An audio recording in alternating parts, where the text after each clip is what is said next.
From time to time, we may need to return parts to a supplier, and in this video, we're going to go through exactly how to do that. So the first thing we're going to do is we're going to go to Inventory, Locate Item, and we're going to find the item that we want to return to the particular supplier.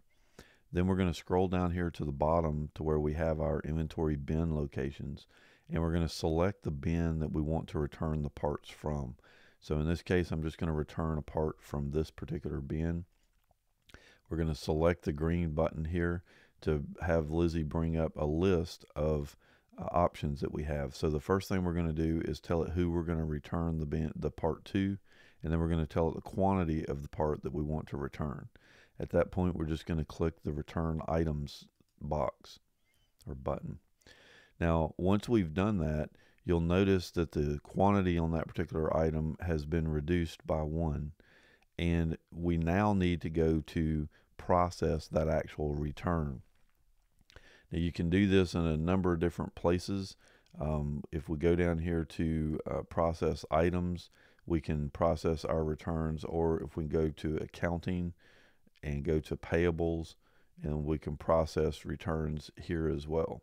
So all you're going to do is come down and select the process parts returns, select the supplier, select the location that we actually return those parts from. And I wasn't paying attention. Here's the part. So we're going to select the location that we're returning the parts from. In this particular case, the demo database actually has multiple locations that are set up in it. The majority of the time, this option won't even be here. It'll already be showing the items. Once you get to the screen that has the item that you're wanting to return, you're just going to select the ones that you want to actually process, put in the invoice number from the supplier that they have sent on that return, and then create the refund. Now, there's a couple different things to understand here. The reason that this thing flows this way is because you don't have an invoice number with some of your suppliers until they process the return, and they may include parts from multiple returns on the same credit. Now, if your supplier gives you a credit for exactly what you send them, then there's no reason to wait. You could just come over here, go ahead and process the PO and be done with it.